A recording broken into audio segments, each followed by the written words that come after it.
sebagian du'atu ahli bid'ah, para pelaris amalan-amalan bid'ah, terkhusus amalan bid'ah Maulid Nabi alaihi salatu wasallam, mereka kemudian menukilkan perkataan Syekhul Islam Ibnu Taimiyah rahimallahu anhu rahmatan wasi'ah, di mana beliau di dalam perkataannya tersebut seolah-olah membolehkan peringatan hari Maulid.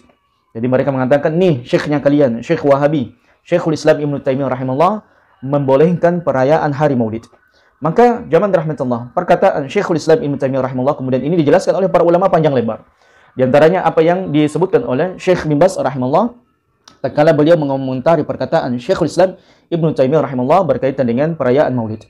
Maka perkataan beliau Syekh bin Baz bahwasanya kalam Syekhul Islam Ibnu Taimiyah, perkataan Syekhul Islam Ibnu Taimiyah ini, innama huwa fi haqqi man fa'alahu jahilan. Maka beliau sebutkan ini adalah orang-orang yang melakukan amalan Maulid karena kebodohan.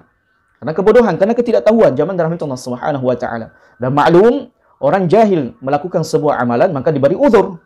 Dan mereka diberi pahala oleh Allah subhanahu wa ta'ala sesuai dengan niat-niat mereka.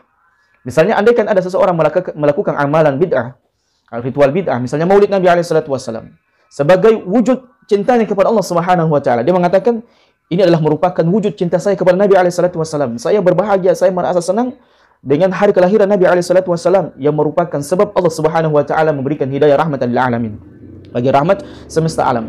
Maka mereka pun melakukan berbagai macam amalan, misalnya membuat kue, perayaan, kemudian mengundang manusia makan-makan bersama sebagai wujud rasa kesyukuran kepada Allah Subhanahu wa taala atas kelahiran Nabi alaihi salatu wasallam.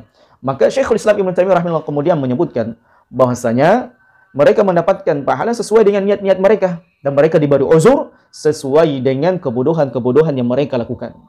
Maka Syekh bin Baz rahimahullah kemudian melanjutkan, wa Syekh Taqiyuddin Ahmad Ibnu Taimiyah, maka Syekhul Islam Ibnu Taimiyah rahimahullah mimman yungkiru dzalika, adalah orang yang diantara mengingkari peringatan Maulid Nabi alaihi salatu wasallam. Dan perkataan beliau maksudkan untuk orang yang melakukannya secara jahil. Dan beliau juga mengatakan, wa yara annahu bid'ah, dan bahwasanya merayakan ihtifal bi dzikril Maulid Nabi sallallahu alaihi wasallam, beliau juga berpendapat itu adalah merupakan perkara bid'ah. Walakinahu fi kitabihi, akan tetapi dalam kitab beliau di Iqtida' as-Siratal Mustaqim Mukhalafati Ashabil Jahim, maka beliau kemudian menyebutkan siapa yang melakukannya karena kebodohan, maka dia diberi pahala sesuai dengan kadar niat yang ada di dalam diri mereka.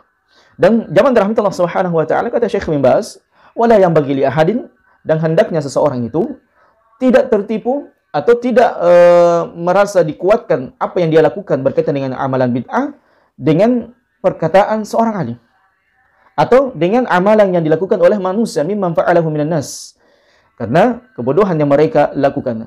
Sehingga zaman rahmatullah subhanahu wa ta'ala, perkataan Syekhul Islam Ibnu Taimiyah rahimahullah ini kemudian tidak bisa dijadikan hujjah sebagai pensyariatan Maulid Nabi alaihi salatu wasallam.